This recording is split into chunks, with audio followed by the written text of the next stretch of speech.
मेरे हिसाब से ये हिंदुस्तान की कमजोरी है। जहां तक आपने रशियन ऑयल की बात करी है, अभी एक बयान आया है जो नए एम्बेसडर हैं अमेरिका के इंडिया में, सर्गियो गोर, उन्होंने कहा है कि मेरी टॉप प्रायोरिटी या एक बहुत खास प्रायोरिटी होगी इंडिया को इंश्योर करना कि वो रशिया से तेल ना खरीदे। जब भी कोई बुली होता है उसकी ये आदत होती है कि अगर कोई ताकतवर इंसान से वो बात कर रहा होता है तो वो झुक जाता है। अगर उसको लगता है कि मैं इसको दबा सकता हूं तो वो दबाता है। तो अगर हमारे ऑफिशियल जो है, हमारे मिनिस्टर्स जो है ऐसे बिहेव करेंगे जैसे ये विनय क्वात्रा की बात आई है, अगर ये सच है तो ये अच्छी बात नहीं है हमारे लिए। जो एससीओ समिट थी देखिए, इसके बारे में कहना बहुत मुश्किल है, बिकॉज अंदर की बात क्या है वो हम नहीं जानते हैं क्या हुआ। बट ये जरूर कहा जा सकता है कि जो इंडिया के रिश्ते हैं अमेरिका के साथ वो बहुत ज़्यादा गिर गए हैं, इसमें कोई शक नहीं है प्रेसिडेंट ट्रंप की सेकंड टर्म में। और मैं इसको देखता नहीं हूं कि ये किसी तरीके से सुधरेंगे। और ये भी कहना ज़रूरी हो जाता है कि प्रधानमंत्री के लिए बातचीत करना प्रेसिडेंट ट्रंप से बहुत मुश्किल हो गया है, क्योंकि प्रेसिडेंट ट्रंप की आदत है वो मुंह के ऊपर कुछ भी बोल देते हैं because he thinks he can get away with it. तो वो एक आफ्टर ऑल इंडिया एक 1.5 बिलियन पीपल का मुल्क है, बहुत बड़ा मुल्क है। उसके प्रधानमंत्री को बहुत सोच समझ के बात करनी पड़ती है प्रेसिडेंट ट्रंप के साथ, बिकॉज वो ठीक नहीं है उनका पूरा रवैया। तो इससे ज़्यादा मैं नहीं कह सकता क्योंकि मुझे मालूम नहीं है अंदर की बात क्या हुई है, पर ये बहुत गलत हुआ है जो ट्रेड डील नहीं हो पाई है और ये डिले हो गई है। और इसका नुकसान क्या होगा भारत को? देखिए, हमारी बेसिकली टेक्नोलॉजी में बहुत ज़्यादा डिपेंडेंस है अमेरिका में के ऊपर, हमारी सर्विसेज। क्योंकि अगर आप हमारा देखिएगा पूरा जो ट्रेड है, जो हमारा जीडीपी है, उसमें सर्विसेज का बहुत बड़ा योगदान है। और सर्विसेज में बहुत सारा आईटी का है और आईटी का बहुत सारा बिजनेस अमेरिका के साथ है। तो उससे हमें नुकसान तो बहुत होता है क्योंकि ये बहुत डेकेड से इसको हमने बनाया हुआ है अमेरिका के साथ। तो अब कितना होगा एग्जैक्ट नुकसान वो कहना मुश्किल है, but it is not a good thing कि अगर नहीं हो पा रहा है तो अच्छा साइन नहीं है। मैं उस आर्टिकल की तरफ भी दर्शकों का रुझान में उनको लाना चाहती हूँ कि ये आर्टिकल आपने द वायर में लिखा है और लिखा है कि इस साल 2026 में सबसे बड़ी चुनौती विदेश नीति के तौर पर भारत और अमेरिका के रिश्तों की होगी। और इस चुनौती की शुरुआत हुई तो कैसे हुई? आप जानते हैं प्रवीण साहनी जी कि मैं उन पत्रकारों में शामिल हूँ जो आलोचक रही हूँ मैं नरेंद्र मोदी की। अब भी उनकी नीति और राजनीति की मैं हर रोज आलोचना करती हूँ, लेकिन मुझे बड़ी तकलीफ पहुंचती है जब 140 करोड़ लोगों के नेता को इस तरह से बातचीत करते हैं डोनाल्ड ट्रंप। ये दो बयानों की तरफ मैं इंगित करना चाहती हूं। एक बयान उन्होंने कहा कि नरेंद्र मोदी मुझे खुश करना चाहते हैं, मैं अभी खुश नहीं हूं, लेकिन रूस से तेल वो खरीदना बंद कर देंगे फिर मैं खुश होऊंगा। उसके बाद दूसरा बयान आता है, ये तो बयान लीक हो गया, फिर दूसरा बयान आता है कि डोनाल्ड ट्रंप ने ये कहा कि नरेंद्र मोदी जी ने मुझे फोन करके कहा कि मैं जब बना राष्ट्रपति कि मे आई सी यू सर, यानी क्या मैं जनाब या महोदय मैं क्या आपसे मिल सकता हूं, हुजूर मैं आपसे मिल सकता हूं क्या? इस तरह के शब्दों का वो इस्तेमाल करते हैं। ये कितना भी हम कह लें कि डोनाल्ड ट्रंप एक दीवाने हैं, उन्हें नहीं पता वो क्या कह रहे हैं, लेकिन उस सब के बावजूद ये मुझे बताइए कि क्या आपको लगता है ये सिर्फ एक दीवानगी है या हमारे प्रधानमंत्री के खिलाफ वाकई उनके मन मस्तिष्क में कोई बात है? मेरे हिसाब से ये हिंदुस्तान की कमजोरी है। जहां तक आपने रशियन ऑयल की बात करी है, अभी एक बयान आया है जो नए एम्बेसडर हैं अमेरिका के इंडिया में, सर्गियो गोर, उन्होंने कहा है कि मेरी टॉप प्रायोरिटी या एक बहुत खास प्रायोरिटी होगी इंडिया को इंश्योर करना कि वो रशिया से तेल ना खरीदे। उसके बाद हमने ये भी सुना है जो ये इनके सेनेटर हैं ग्राहम, लिंडसे ग्राहम, उन्होंने कहा है कि जो हमारे इंडियन एम्बेसडर राजदूत है अमेरिका के अंदर विनय क्वात्रा, उन्होंने कुछ महीने पहले हमें डिनर पे बुलाया था और ये कहा था, डिनर पे एक ही बात करी क्वात्रा ने कि आप जाके प्रेसिडेंट ट्रंप को बताइएगा कि अब हम रशिया से कम ऑयल खरीद रहे हैं। तो हमें ये सब मतलब शोभा नहीं देता है हिंदुस्तान को। इतना बड़ा मुल्क है, इतने यहाँ लोग हैं, इतनी बड़ी मार्केट है। दूसरी बात जो आपने कही, प्रेसिडेंट ट्रंप ने बोला कि sir may I come and see you. देखिए, ऐसा है कि 20 जनवरी को पिछले साल इनॉग्रेशन हुआ प्रेसिडेंट ट्रंप का और पहले 2-3 दिन में ही ये क्लियर हो गया था कि इनकी प्रायोरिटीज जो है वो बहुत अलग होंगी। ये बात कर रहे थे ग्रीनलैंड लेने की, ये बात कर रहे थे कि जो कनाडा है उसको 51st स्टेट बना लिया जाए अमेरिका का। कहने का मतलब ये है, समझदारी इसमें थी, अगर हिंदुस्तान के जो हमारे नेता हैं वो थोड़ी देर आराम से बैठते, पता करते कि इनकी क्या फॉरेन पॉलिसी होगी। हमने वो नहीं किया और बहुत जल्दबाजी करी कि हमको सबसे पहले वहां पहुंचना है। हमारा मीडिया भी वहां पहुंच गया कि प्रधानमंत्री पहले, कुछ उन नेताओं में से है जिसको प्रेसिडेंट ट्रंप मिले हैं। देखिए, ये इसमें पहला कुछ नहीं होता है, हमें अपने देश का हित देखना है। तो कहने का मतलब ये है कि ये गलत था हमारा एकदम वहां पे जाना, जबकि पता है इनकी पहली टर्म जब हुई थी, इनकी टर्म प्रेसिडेंट ट्रंप की, तब भी इनकी नीति अलग थी। कि अब तो खैर बहुत ही ज्यादा अलग हो गई है। तो हमें थोड़ा धैर्य से काम लेना चाहिए था, जो यहाँ नहीं लिया गया है उससे हमारे को नुकसान हुआ है। और देखिए, जब भी कोई बुली होता है उसकी ये आदत होती है कि अगर कोई ताकतवर इंसान से वो बात कर रहा होता है तो वो झुक जाता है। अगर उसको लगता है कि मैं इसको दबा सकता हूं तो वो दबाता है। तो अगर हमारे ऑफिशियल जो है, हमारे मिनिस्टर्स जो है, ऐसे बिहेव करेंगे जैसे ये विनय क्वात्रा की बात आई है, अगर ये सच है तो ये अच्छी बात नहीं है हमारे लिए। मैं अब दर्शकों को फिर वही याद दिलाना चाहती हूँ, ऑपरेशन सिंदूर पर भी मैंने बातचीत की थी, बल्कि मैं कहूंगी ज्यादातर बातचीत इस पॉडकास्ट में उसी बारे में हुई थी। उसके बाद कुछ हफ्तों बाद, और आप एक ऐसे व्यक्ति थे जो टिके रहे अपनी बात पर जब ये ऑपरेशन हो रहा था, जब सबसे ज्यादा था इस बारे में मुंह भी खोलना, सांस भी लेना इस बारे में, उसी को देशद्रोही बताया जा रहा था, और उस वक्त अपनी बात पर आप टिके रहे। और उसके हफ्तों बाद अभी हमने देखा जो रिकी गिल नाम के इंडियन ओरिजिन के सहयोगी जो हैं, ये सीनियर डायरेक्टर हैं साउथ एशिया के, जो ट्रंप एडमिनिस्ट्रेशन है उसमें बाकायदा उनको अवार्ड मिला है। और ये award national security distinguished action award मिला है सीज फायर कराने में भारत और पाकिस्तान के बीच। यानी डोनाल्ड ट्रंप की बात को अगर एक तरफ को हम किनारा कर दें, जैसे कहा जाता है कि भाई उनको तो पता नहीं है वो क्या क्या कहते रहते हैं, ये तो अमेरिका की सरकार ने बाकायदा, वहां के विदेश मंत्री ने ये अवार्ड गिल साहब को दिया, जो भारत के ही ओरिजिन के व्यक्ति हैं ये। और इसके बाद तो पूरी तरीके से ये बात, अब इसमें कोई शक अभी भी कोई बाकी है कि भारत की सरकार को स्वीकार करना बाकी है? देखिए, जहां तक प्रेसिडेंट डोनाल्ड ट्रंप का सवाल है, मैं उनको इतना वो नहीं समझता हूं। He is a Maverick. पर ये नहीं है कि वो सोचते नहीं है, वो अपना अलग तरीके से सोचते हैं, अपनी अलग फॉरेन पॉलिसी बनाते हैं। और अभी हमारे पास काफी एविडेंस है जो ये बता रहा है। रिकी गिल का तो एक ही केस है, जैसे कि हम सब जानते हैं 10 मई को जब ये जंग खत्म हुई थी 4 दिन की, उस समय सबसे पहले सोशल मीडिया पे प्रेसिडेंट ट्रंप ने लिखा था कि हिंदुस्तान और पाकिस्तान दोनों तैयार हो गए हैं full and immediate cease fire के लिए। और शाम को हमारे फॉरेन सेक्रेटरी ने उसको कंफर्म किया था। कहने का मतलब ये है कि एविडेंस है। अब देखिए, अब हम नहीं इस बात को मानना चाहते हैं, उसके अपने सरकार के कुछ कारण होंगे, उसके बारे में मैं टिप्पणी नहीं करना चाहूंगा। बट सवाल ये है, उनका योगदान रहा है और एविडेंस है उसका। जी हाँ, अब मैं आना चाहती हूँ उस आर्टिकल पर। बहुत महत्वपूर्ण आपकी बात है और मुझे शक है कि शायद मोदी एडमिनिस्ट्रेशन में कोई इस आर्टिकल को पढ़कर कोई आपकी राय से सहमत होगा, लेकिन फिर भी उनकी भलाई के लिए ही एक बार यहाँ ये आर्टिकल, पहली बात तो दर्शकों को जरूर पढ़ना चाहिए, द वायर पर छपा है आज ही। इसके अलावा मैं यहाँ पर ये भी कहना चाहती हूँ कि आपने जो सिलसिलेवार तरीके से ये भी लिखा है कि कमियां क्या हैं, और आपने उसका यानी बीमारी भी आपने बताई है, और उसका आपने प्रिस्क्रिप्शन भी लिखा है कि क्या क्या हो सकता है। इसमें आप ये कह रहे हैं कि जो ऑप्शंस हैं भारत के पास, उसमें ब्रिक्स का आप जिक्र कर रहे हैं।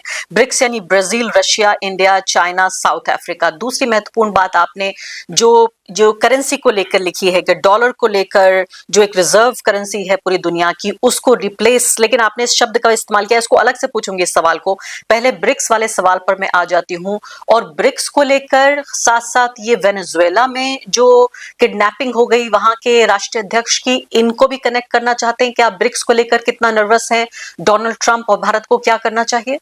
और आगे बढ़ने से पहले एक अदना सी गुजारिश कि आप मेंबर बनिए मेरे चैनल का, आरफा खानम शेरवानी। अगर आप मेंबर बनते हैं, आपके समर्थन से आप मेरा हाथ मजबूत करेंगे, इतना मजबूत कि मैं सत्ता का कॉलर पकड़ के सवाल पूछ सकूंगी, और जो हमारे समुदाय में हाशिए के जो तबके हैं उनकी आवाज उठा सकूंगी। आप यकीन जानिए, आपका एक छोटा सा सहयोग मेरे लिए इतना बड़ा होगा जिसके लिए आप अंदाजा भी नहीं लगा सकते।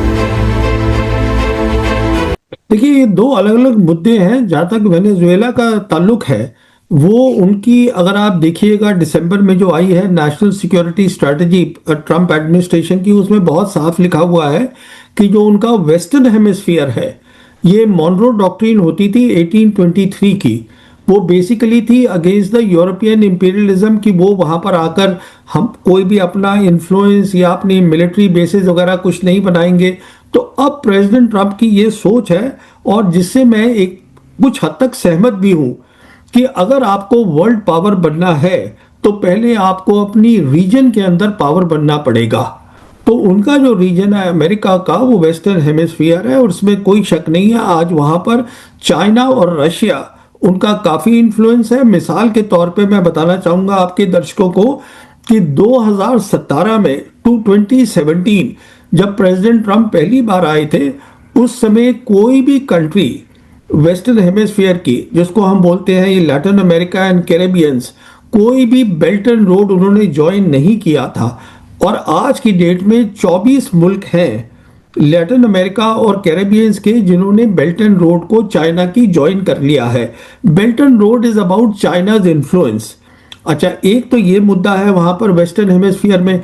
उससे बड़ा मुद्दा जो है, क्योंकि ये मुद्दा सिक्योरिटी का है, बड़ा मुद्दा है मिलिट्री का, वो नेशनल सिक्योरिटी का मुद्दा है अमेरिका की, जिसके लिए उनको ग्रीनलैंड चाहिए है, उस पर बात चल रही है। तो ये एक बहुत बड़ा बेसिकली सब्जेक्ट है। कहने का मतलब है कि वो अगर अमेरिका को बनना है, जैसे कि प्रेसिडेंट ट्रंप बोलते रहते हैं, उनकी फॉरेन पॉलिसी अगर एक वर्ड्स में कहा जाए तो वो मागा है, that is make America great again. What that means is, वो चाहते हैं अमेरिका एक बार पूरे मुल्क, पूरे दुनिया की सबसे बड़ी ताकत बन जाए। तो उसके लिए पहले, जैसे मैं कह रहा था, उनको अपने रीजन के अंदर सबसे बड़ा बनना है, हेजिमॉन बनना है। तो ये उसके बारे में है, तो ये एक अलग चीज है। दूसरी दूसरी आपने क्या जिक्र, हाँ, ब्रिक्स की आपने जिक्र किया। मैं ब्रिक्स पे आती हूँ, लेकिन मैंने वेनेजुएला का जो जिक्र छेड़ा था वो करेंसी के कॉन्टेक्स्ट पे मैं बात करना चाह रही थी कि कहीं ना कहीं ये भी एक, इसको कंस्पिरेसी थ्योरी कहेंगे या एक स्ट्रेटेजी के तौर पर, कि ये भी एक नर्वसनेस थी। यानी वेनेजुएला के तेल का जो भंडार है, रिजर्व है, उसके अलावा कि वेनेजुएलन राष्ट्रपति की मकसद ये भी थी, उनकी एक मंशा, और वो पूरी दुनिया में एक माहौल तैयार करने की कोशिश कर रहे थे कि डॉलर को रिप्लेस कर दिया जाए रिजर्व करेंसी के तौर पर। क्या ये भी बात सच है? डॉलर को कोई भी रिप्लेस करने की कोशिश नहीं कर रहा है, ये गलत बात है। उसको डिस्प्लेस करने की कोशिश की जा रही है। उसका मतलब क्या होता है, एक ऑल्टरनेट तरीका बनाया जा रहा है, और वो ऑल्टरनेट तरीका जो है वो ये है, और ये शुरू हुआ है यूक्रेन वॉर से। जब 2022 में यूक्रेन की लड़ाई शुरू हुई थी, तब 30,000 सैंक्शंस अमेरिका रशिया पे लगाए गए थे।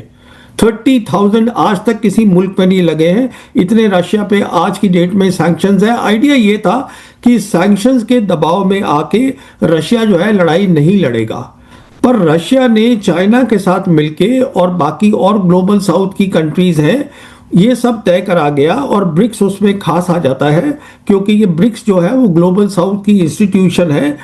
तो ये तय करा गया कि हम लोकल ट्रेड कर सकते हैं, हम पैसे जो हैं ये हम अपना एक पेमेंट सिस्टम अलग कर सकते हैं, स्विफ्ट से नहीं करेंगे, क्योंकि स्विफ्ट में यूएस डॉलर होता है। कहने का मतलब ये है कि एक ऑल्टरनेट पेमेंट सिस्टम तैयार करा जा रहा है, अमेरिका की है। अच्छा, दिक्कत यहाँ सबसे बड़ी क्या आ रही है, या as far as America is concern, उनके लिए सबसे बड़ी प्रॉब्लम क्या है, उनकी आज की डेट में जो नेशनल डेट है वो 38 ट्रिलियन डॉलर्स है, 38 ट्रिलियन डॉलर्स। और अगर 30% जो ग्लोबल ट्रेड होता है वो डिस्प्लेस हो गया, मतलब वो डॉलर में नहीं हो रहा है, लोकल करेंसी में हो रहा है, तो वो अपना डेट जो है वो पे नहीं कर पाएंगे। ये बात समझ में आ रही है डोनाल्ड ट्रंप के, इसीलिए वो बहुत ज्यादा ब्रिक्स की कंट्रीज के पीछे पड़ रहे हैं। और इसीलिए आप ये कह रहे हैं, इसीलिए जो एससीओ समिट थी उसमें वहां पर जब ये देखा कि पुतिन साहब मौजूद थे, शी जिनपिंग थे, नरेंद्र मोदी थे, और हमने तो देखा बड़ी गलबैयां हुई वहां पर, एक दूसरे से बड़े गले लग रहे थे सब लोग। नरेंद्र मोदी काफी हंसते हुए नजर आ रहे थे। क्या आप ये भी कहने की कोशिश कर रहे हैं कि इन तस्वीरों ने ट्रिगर किया डोनाल्ड ट्रंप को, चूंकि वो ब्रिक्स के प्रति पहले से ही नर्वस हैं? नहीं, देखिए, वो एक, ये कुछ अलग अलग मुद्दे हैं।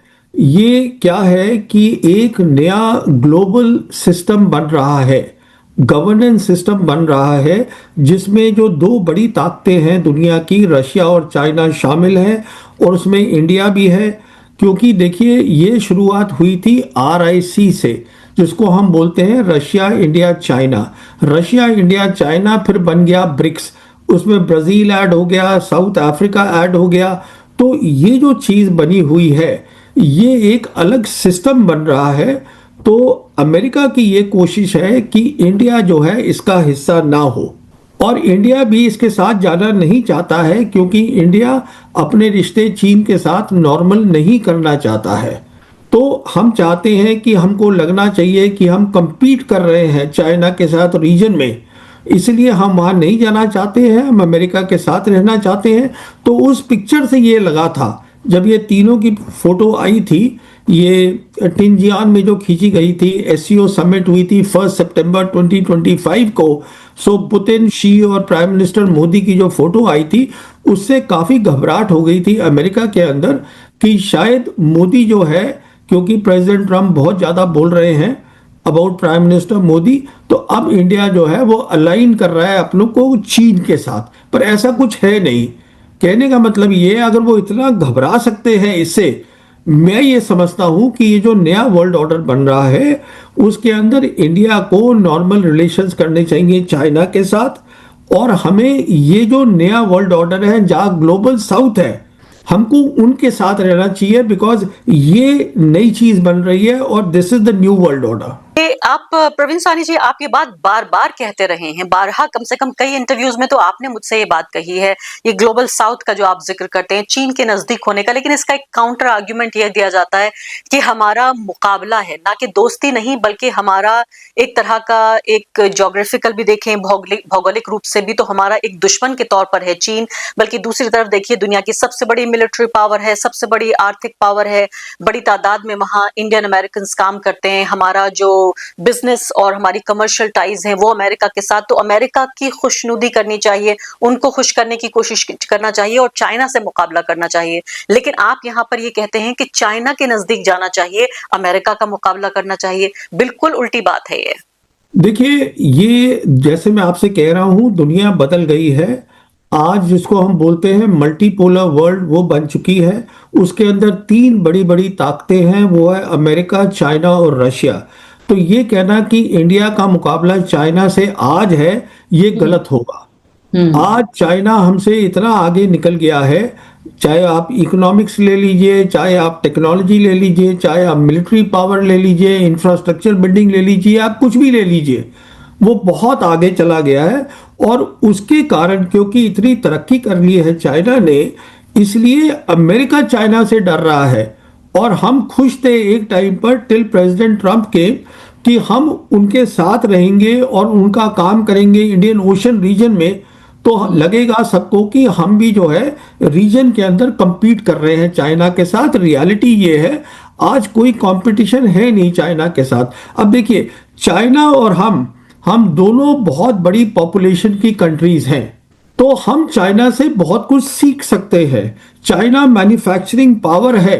2030 के अंदर IMF बता रहा है कि 41% दुनिया की मैन्युफैक्चरिंग चाइना में होगी। वो इतनी, और हमारी मैन्युफैक्चरिंग बहुत खत्म हो चुकी है।